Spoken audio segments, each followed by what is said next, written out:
సమస్త మహిమ ఘనత ప్రభావములు జీవముగల దేవునికే చెల్లును గాక.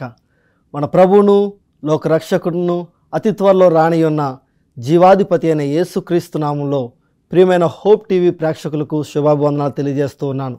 ప్రియులారా, గతించిన 12 వారాలుగా మనము జెమ్స్ ఇన్ జెనసిస్ ఆది కాండంలో ఆనిముత్యాలు అనే శీర్షిక ద్వారా అనేక ఆత్మీయ పాఠాలు నేర్చుకుంటూ ఉన్నాం.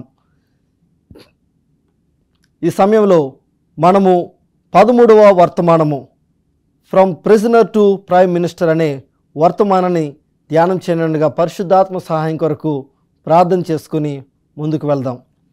మహోన్నతుడా, ప్రేమగల మా తండ్రి, మీ పరిశుద్ధమైన ఉన్నతమైన శ్రేష్టమైన నామమునకు స్తోత్రములు ఆరోపించున్నాము. తండ్రి, గతించిన కాలమంతా మమ్మల్ని కాపాడి మీ సంరక్షణలో నడిపించినందుకు వందనాలు. ఈ సమయంలో మీ వాక్యము ధ్యానం చేయనుండగా మీ పరిశుద్ధాత్మతో మీరే మాకు బోధించి ఆత్మీయ పాఠాలు నేర్పించి మా జీవితాల్లో అనుభవించుకుని భాగ్యం మా దయచేయమని యేసుక్రీస్తు నామపేట వేడుకొంచున్నాం పరమ తండ్రి. 2వ ప్రపంచ యుద్ధంలో అమెరికన్ బాంబర్ ఆ యొక్క యుద్ధ విమానము ఆకాశంలో ఎగురుతూ యుద్ధ సమయంలో దానిలో ఉన్నటువంటి ఆయిల్ అయిపోయినప్పుడు అది పసిఫిక్ సముద్రం మీదుగా ఎగురుతూ ఉంది. ఆ సమయంలో అకస్మాత్తుగా అది జపాన్ వారు చేజిక్కించుకున్నటువంటి ఒక ద్వీపం మీదకి, ఒక ఐలాండ్ మీదకి అది దిగవలసిన పరిస్థితి ఏర్పడింది. ఆ సమయంలో దానిలో ఉన్నటువంటి క్రూతో సహా ఒక చాప్లైన్ కూడా ఉన్నాడు. ఆయన వారికి దేవుని యొక్క మాటలు బోధిస్తూ దేవుని యొక్క వాక్యాన్ని బోధిస్తున్నటువంటి వ్యక్తి. అయితే ఈ చాప్లైన్ అందులో ఉండగా వీళ్ళు ఈ సమయంలో అర్జెంటుగా వారు ల్యాండ్ చేయవలసింది, లేదంటే మధ్యలోనే ఎక్కడో కూలిపోయే ప్రమాదం. అది కిందకు దిగుతున్నప్పుడు అది చక్కగా ల్యాండ్ చేశారు. తర్వాత అందులో ఉన్నటువంటి వ్యక్తులు ఆందోళన పడుతున్నారు. మనల్ని ఏదో రీతిగా ఈ జపాన్ వారు వచ్చి చుట్టుముట్టి మనల్ని చంపేస్తారేమో అని భయపడుతున్నారు. కానీ ఈ యొక్క చాప్లైన్, దేవుడు మనకు తోడుగా ఉంటారు, మీరు భయపడొద్దు, దేవుడు మనలను కాపాడగల సముద్రుడు అని చెప్పి ఉన్నాడు. అయితే అతని యొక్క మాటలు చూసి వాళ్ళు కొందరు క్రూ ఏమనుకున్నారంటే, ఈయనలో విశ్వాసం గట్టిగానే ఉంది కానీ ఇది జరగడం అసాధ్యం అన్నట్టుగా వారు తలంచారు. అయినప్పటికీ ఈ యొక్క చాప్లైన్, దేవుని యొక్క సేవకుడు, మీరు దేవుని మీద విశ్వాసం ఉంచండి అని, ఆయన మిలిటరీలో ఉన్నప్పటికీ ఆయన చాప్లైన్ కనుక ఆయన చక్కగా దేవుని మీద విశ్వాసంతో ప్రార్థన చేస్తున్నాడు. ఆ రాత్రికాల సమయంలో వారు నిద్రపోయారు. ఉదయకాల సమయంలో ఆ క్రూలో ఒక సిబ్బంది ఒకరు ఆ దగ్గరలో ఉన్నటువంటి సముద్ర తీరంలో నడవాలని తలంపుతో నడుస్తూ ఉండగా అక్కడ అనుకోని రీతిలో ఒక ట్యాంకర్ లాంటి ఒక గ్యాసోలిన్ ఉన్నటువంటి ఆ ట్యాంకర్ అది కొట్టుకుంటూ వస్తుంది. దాన్ని చూసి అతని యొక్క స్నేహితులను పిలిచి చూపించినప్పుడు వారు దాన్ని దగ్గరకు, అది ఒడ్డుకు కొట్టుకుని వచ్చినప్పుడు దాన్ని చూడగా అది ఏవియేషన్ గ్యాసోలిన్, ఈ యొక్క విమానానికి తగినటువంటి ఫ్యూయల్ అది. అయితే దీనిని తీసుకుని వెళ్ళి వారు మోసుకుని వెళ్ళి ఆ యొక్క యుద్ధ విమానంలో నింపుకొని ఉన్నారు. దేవుడు అద్భుత రీతిలో ఆయన బిడ్డలను రక్షించగల సమర్థుడు. యేసుక్రీస్తు ప్రభువారి శిష్యులు ఆ యొక్క నీటిలో, ఆ యొక్క సమయంలో యేసుక్రీస్తు ప్రభువారి యొక్క శిష్యులు ఒకానొక సమయంలో సముద్రంలో ప్రయాణిస్తూ ఉన్న సమయంలో ఒక తుఫాను నడుమ వారు ప్రయాణిస్తూ ఉన్నారు. వారిని రక్షించడానికి యేసుక్రీస్తు ప్రభువారు సముద్రం మీద, నీటి మీద నడిచి వచ్చి వారిని ఆదుకున్నట్టుగా, వారిని రక్షించినట్లుగా మనం చూస్తూ ఉన్నాము. అదే రీతిగా యోనా సముద్రంలో పడవేయబడినప్పుడు ఆ యొక్క సముద్రంలో దేవుడు ఒక చేపకు ఆజ్ఞాపించి ఆయన రక్షించిన విధానాన్ని మనం చూస్తూ ఉన్నాం పరిశుద్ధ గ్రంథంలో. దానియేలును ఆకలితో ఉన్నటువంటి ఆ సింహాల గుహలో వేసినప్పుడు ఆ సింహాల నోళ్లను మూయించి దేవుడు కాపాడిన విషయాన్ని మనం చూస్తున్నాం. అదే రీతిగా యోసేపును చెరసాల్లో వేయించినటువంటి యోసేపును రక్షించడానికి ఆ దేశపు రాజు అయినటువంటి ఫరోకు ఆయన ఇచ్చినటువంటి కళ ద్వారా ఆ కళను రాజుకు అనుగ్రహించి దేవుడు దాని ద్వారా యోసేపును విడిపించిన విధానాన్ని మనం చూస్తున్నాము. దేవుని యొక్క కార్యాలు అద్భుత రీతిలో దేవుడు ఆయన బిడ్డల పట్ల జరిగించగలరు. ప్రియ సహోదరుడా, సహోదరి, నీవు క్లిష్టమైన పరిస్థితుల్లో కొట్టుమిట్టాడుతున్నావా? అయితే అపోస్తలుడైన పౌలు గారు చక్కని సలహా ఇస్తూ ఉన్నారు. ఫిలిప్పీయులకు రాసిన పత్రిక 4:6-7 వరకు మనం చూసినట్లయితే, ఫిలిపియన్స్ చాప్టర్ 4:6-7, దేనిని గూర్చి చింతపడకుడి గాని ప్రతి విషయంలోనూ ప్రార్థన విజ్ఞాపనముల చేత కృతజ్ఞతాపూర్వకంగా మీ విన్నపములు దేవునికి తెలియచేయడి.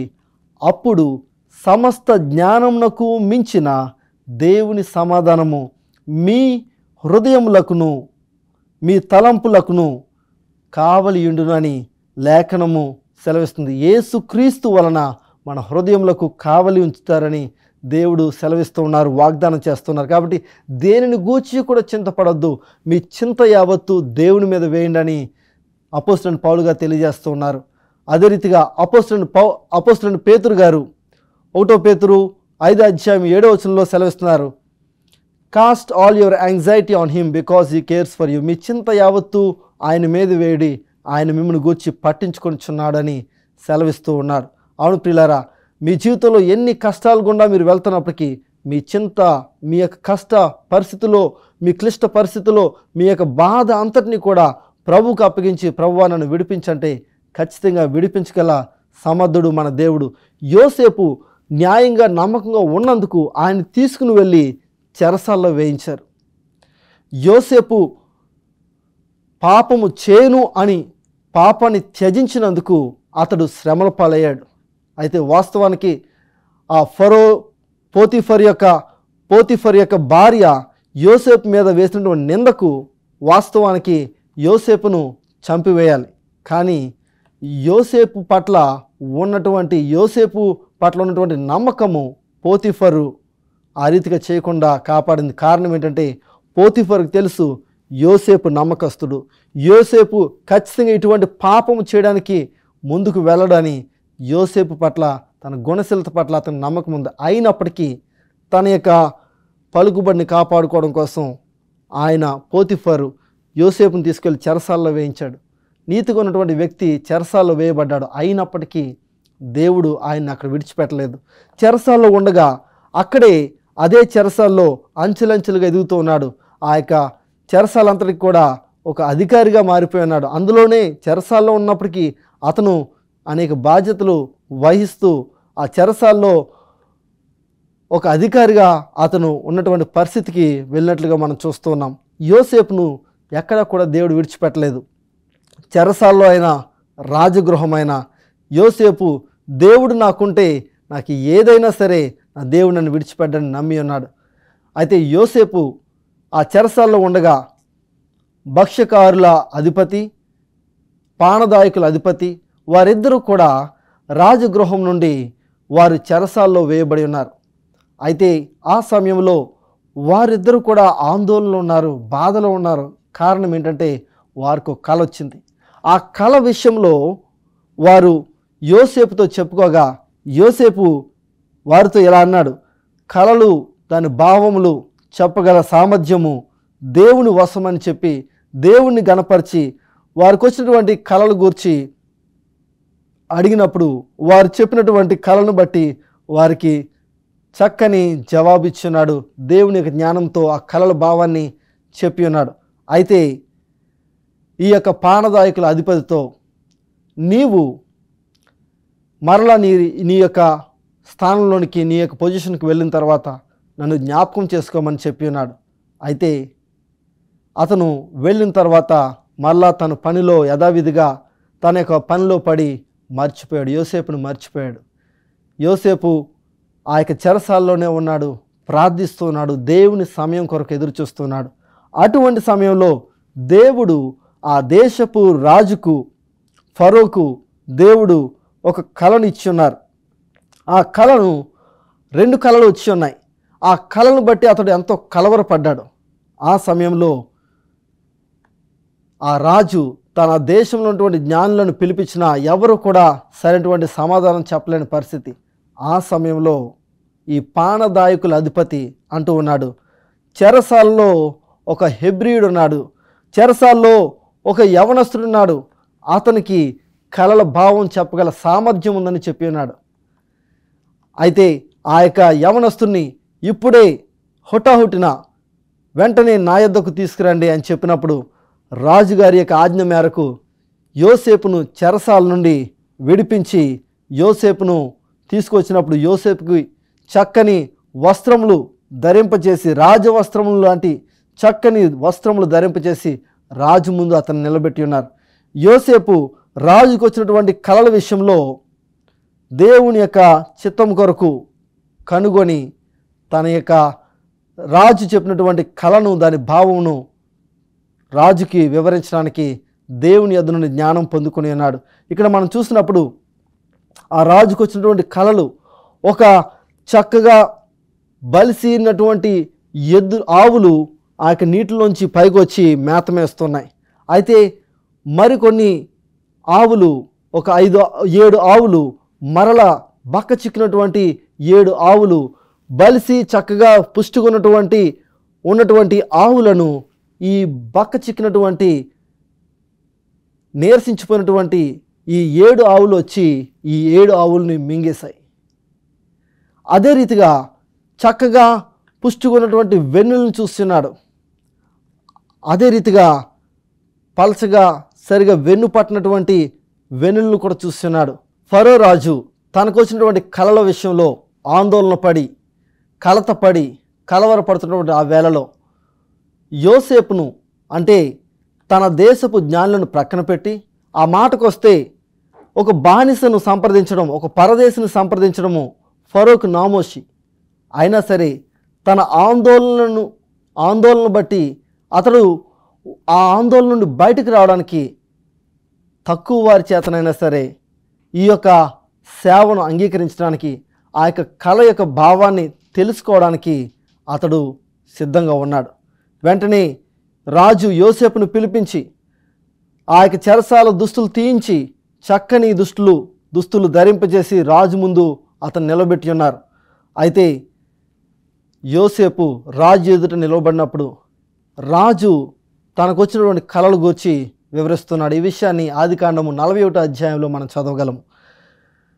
7 బలిసిన ఆవులు నీటిలోంచి బయటకు వచ్చాయి.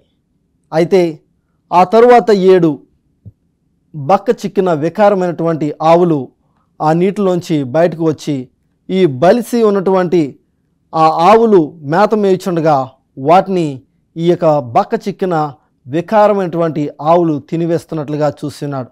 ఆ కళ నుండి వెంటనే మెలకు వచ్చింది. మరొక కళ వచ్చింది ఆయనకి. చక్కగా పుష్టిగున్నటువంటి 7 వెన్నులు చూశాడు. అయితే పీల వెన్నులు 7 ఈ యొక్క పుష్టిగున్నటువంటి 7 పుష్టిగల వెన్నులను ఈ యొక్క పీల వెన్నులు మింగేసినట్లుగా చూస్తూ ఉన్నాడు. ఈ యొక్క కళను ఆ యొక్క యోసేపుకు తెలియజేసినప్పుడు యోసేపు ఆ కళ విషయంలో సర్వశక్తి కలిగిన దేవుడైన యెహోవా జ్ఞానానికి ఆధారమని ఆయనే ఈ కళ యొక్క భావాన్ని చెప్పగలడని దేవుని గణపరిచి ఆ కళ భావమును రాజుకు వివరించున్నాడు. ఈ 7 సంవత్సరములు పుష్టిగా ఉన్నటువంటి 2 కళల భావము ఒకటే రాజా. అదేమిటంటే 7 సంవత్సరములు చక్కగా పుష్టిగల సంవత్సరములు వస్తాయి. అయితే చక్కగా పంటలు పండుతాయి. అయితే తరువాత మరొక 7 సంవత్సరాలు కరువు రాబోతుందని చెప్పి ఉన్నాడు. అయితే ఈ 7 సంవత్సరములు కూడా చక్కగా ఆహారంను సిద్ధపరిచి మిగిలిన రాబోతున్నటువంటి 7 సంవత్సరాల కొరకు సిద్ధపడాలని చెప్పినప్పుడు రాజు యోసేపు చెప్పినటువంటి ఆ కళ భావమును గుర్తించి యోసేపును గౌరవించి యోసేపును ఆ దేశ ప్రధానమంత్రిగా అతను నియమించుకొని ఉన్నాడు. అతనికి ఆ బాధ్యతను అప్పగించున్నాడు. యోసేపు దేవునికి నమ్మకంగా ఉన్నాడు గనుక దేవుడు చూడండి ఒక బానిసగా తీసుకురాబడినటువంటి యోసేపును ఒక గృహంలో పోతిఫర్ ఇంట్లో ఒక చక్కని ఉన్నతమైన స్థానానికి తీసుకుని వెళ్ళి ఉన్నారు. అక్కడ చక్కగా అంతా సౌఖ్యంగా ఉంది అని అనుకుంటున్నప్పటికీ అక్కడ శోధన ఎదురైంది. ఆ శోధనని జయించి దేవుని కోసం నిలబడినందుకు మరింత కష్టాలు పాలయ్యాడు. అయినప్పటికీ కూడా విడిచిపెట్టలేదు. ప్రియ యవనస్తుడా, ప్రియ యవన సహోదరి, నీ జీవితంలో దేవుని కోసం నిలబడుతున్నందుకు నీకు శోధనలు కష్టాలు వస్తున్నాయేమో, ఇబ్బందులు పాలవుతున్నావేమో, అందరూ నానా రకాలుగా నిన్ను హింసలకు గురి చేస్తున్నారేమో, మనస్పార్థలతో లేదంటే నిన్ను మానసికంగా నీ యొక్క హృదయాన్ని గాయపరుస్తున్నారేమో దేవుని నమ్ముకుంటున్నందుకు, దేవుని కోసం నువ్వు నిలబడుతున్నందుకు. అయినప్పటికీ నీ విశ్వాసాన్ని విడిచిపెట్టద్దు. సాతానుడు నిన్ను ఏదో రీతిగా నిన్ను విశ్వాసహీనుడిగా, విశ్వాస భ్రష్టునిగా చేయాలని చూస్తున్నాడేమో. సాతానికి తావివ్వద్దు. దేవుని కోసం నిలబడినట్లయితే దేవుడు యోసేపును చెరసాల నుండి విడిపించి ఒక ప్రధానమంత్రిగా చేసిన రీతిగా నీ జీవితంలో నీ కష్ట క్లిష్ట పరిస్థితి నుండి విడిపించి నిన్ను ఉన్నతమైన స్థితికి దేవుడు తీసుకువెళ్ళడానికి ఇష్టపడుతూ ఉన్నారు. ఆదికాండము 42 అధ్యాయంలో చూసినట్లయితే అప్పటికి దేశమంతా కూడా కరువు వచ్చింది. చుట్టుప్రక్కల దేశాలన్నింటిలో కూడా ఘోరమైన కరువు తాండవిస్తుంది. అటువంటి సమయంలో యోసేపు యొక్క నాన్నగారైనటువంటి యాకోబు గారు తన యొక్క పిల్లలతో ఐగుప్తులో ధాన్యం ఉన్నదని తెలుసుకుని వారిని అక్కడికి పంపించి ఆహారం తీసుకురావడానికి పంపించడం కొరకు ఆయన తలంచినాడు. ఆదికాండం 42 అధ్యాయము 1-4 వచనాల్లో మనం చూసినట్లయితే అక్కడ ఐగుప్తులో ధాన్యం ఉన్నది కనుక మీరు వెళ్ళి అక్కడ నుండి ధాన్యము తీసుకురమ్మని చెప్పినప్పుడు యాకోబు ఐగుప్తునకు యోసేపు యొక్క 10 మంది అన్నలను ధాన్యము కొనడానికి పంపించున్నారు. పంపించినటువంటి ఈ 10 మంది అన్నలు కూడా యోసేపు ఉన్నటువంటి ఆ యొక్క ఐగుప్తులోనికి వచ్చినప్పుడు ఆ ఐగుప్తులో యోసేపు వారిని గుర్తుపట్టాడు. యోసేపు అతను గుర్తుపట్టి వారిని చూసినప్పుడు యోసేపు గురించి వారికి ఏమాత్రం ఆనవాళ్ళు దొరకలేదు. యోసేపు వారిని పరిశీలిస్తూ ఉన్నాడు. అయితే వారిలో ఇంకా మార్పు వచ్చిందా లేదా అని కనుగొనడం కొరకు వారిని కొన్ని పరీక్షలు గుండా వారిని తీసుకువెళ్ళి ఉన్నాడు. వారిని చూసి మీరు వేగు చూడడానికి వచ్చారు, మా దేశంలో ఉన్నటువంటి ఈ యొక్క ఆస్తిని కొల్లగొట్టడానికి మీరు వేగు చూడడానికి వచ్చారని ఆ 10 మందిని కూడా బంధించి వారిని చెరసాల్లో వేయించాడు. వేయించిన తర్వాత అక్కడ వారి యొక్క ప్రవర్తనలో ఏదైనా తేడా వచ్చిందా లేదా అని ఆలోచిస్తున్నప్పుడు అక్కడ వారు నిజముగా పశ్చాత్తాపడుతున్నారు. దేవుడు మనము చేసిన పాపమును బట్టి మనల్ని శిక్షిస్తున్నారని వారు గుర్తించి వారు అనుకుంటూ ఉన్నారు, మనకి ఇది తగును, ఎందుకంటే మన సోదరుడైనటువంటి యోసేపును మనము ఇలా చేస్తున్నాము. రూబేన్ అంటున్నాడు, ఆ చిన్నవానికి ఏ హాని కూడా చేయొద్దని నేను చెప్పాను, చూసారా ఈరోజు మనకి ఇటువంటి హాని కలిగింది. ఆ చిన్నవాడిని మనం ఆ రీతిగా మనం హింసకు గురి చేసినందుకు మనకి ఇటువంటి బాధలోనికి వచ్చి ఉన్నామని బాధపడుతూ ఉన్నాడు. అయితే ఇక్కడ చూసినట్లయితే ప్రియులారా, యోసేపు తన యొక్క అన్నల దగ్గర నుండి దూరమైన తర్వాత, తన అన్నల నుంచి దూరమైనటువంటి యోసేపు ఆశీర్వదించబడి ఉన్నతమైన స్థానానికి వెళ్ళాడు. అయితే యోసేపు తన యొక్క అన్నలు తన యొద్దకు వచ్చి ఇప్పుడు అతను ఒక ప్రధానమంత్రి హోదాలో ఉన్నాడు, ఆయన ఎదుట సాగిలపడి నమస్కారం చేస్తున్నారు. ఆ సాగిలపడి నమస్కారం చేసినప్పుడు యోసేపు విషయంలో దేవుడిచ్చిన కళ నెరవేరినట్లుగా మనం చూస్తున్నాం. ఆదికాండం 37 అధ్యాయము 7వ వచనము, జెనసిస్ చాప్టర్ 37:7, అదేమనగా మనం చేనులో పనులు కట్టుచుంటుమి, నా పన లేచి నిలుచుండగా మీ పనులు నా పనను చుట్టుకొని నా పనకు సాష్టాంగపడి అని చెప్పాను. అప్పుడు చెప్పినటువంటి ఆ కలభావము తన అన్నలు తన ముందు మోకరించడం చూసి ఆ కలభావం నెరవేరినట్టుగా గుర్తించున్నాడు. నిజంగానే యోసేపును దేవుడు తనకు కళలు ఇచ్చారు, కళలను నెరవేర్చున్నారు. నిజంగా యోసేపు తన యొక్క జీవితంలో దేవునికి నమ్మకం ఉన్నాడు కాబట్టి తన యొక్క జీవితంలో దేవునికి నమ్మకం ఉన్నటువంటి ఆ పరిస్థితి నుండి, ఆ నమ్మకం ఉన్నటువంటి ఆ యొక్క విశ్వాసం బట్టి దేవుడు ఆయనను జ్ఞాపకం చేసుకొని ఆయనను ఆశీర్వదించారు. అయితే ఈ యొక్క అన్నల నుండి చాలా కాలం దూరంగా ఉన్నాడేమో. ఈ సంవత్సరాలన్నింటిలో యోసేపు అన్నల్లో నిజంగానే మార్పు వచ్చింది. అది కొంచెం కష్టతరమే, ఎందుకంటే వాళ్ళు ఇప్పుడు తమ సహోదరుడి విషయంలో ఒక సహోదరుడిని విడిచిపెట్టడం వాళ్ళకి కష్టతరమే. కాబట్టి అందరూ కూడా సహోదరులందరూ కూడా వారి యొక్క సహోదరుడి పట్ల మేమందరం ఉంటాము అన్నట్టుగా వారు ఒకరికొరకు ఒకరు నిలబడడం చూస్తున్నాడు. అదే రీతిగా ఇప్పుడు ఆ చిన్న కుమారుడైనటువంటి చిన్న సహోదరుడిని తీసుకురమ్మని చెప్పినప్పుడు వెళ్ళడానికి వారు పయనమై వెళ్ళి తీసుకుని వచ్చిన తర్వాత అక్కడ వెళ్ళిన తర్వాత తండ్రితో చెప్పినప్పుడు తండ్రి పంపించడానికి ఇష్టపడలేదు. తర్వాత యాకోబుకు రూబేన్ చెప్పాడు, తర్వాత యోదా చెప్పాడు, తర్వాత యోధా మాట మేరకు కరువు ఇంకా తాండవిస్తున్నప్పుడు పంపించున్నాడు. అయితే రూబేను యోధా బతిమాలి తీసుకుని వచ్చినటువంటి ఈ బెన్యామీను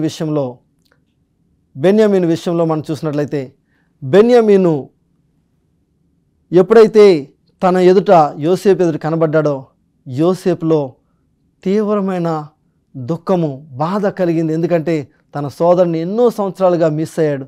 ఇప్పుడు యోసేపు వారందరినీ కూడా చూసిన తర్వాత వారిని చక్కగా చూసుకుని తర్వాత వారిలో నిజంగా ఒక సహోదరుడి పట్ల ఒకరికి ప్రేమ ఉందో లేదో అని పరిశీలన చేయడం కొరకు కొన్ని పరీక్షలు పెట్టిన తర్వాత వారు నిజంగానే వారిలో మార్పు వచ్చిందని యోసేపు గుర్తించాడు.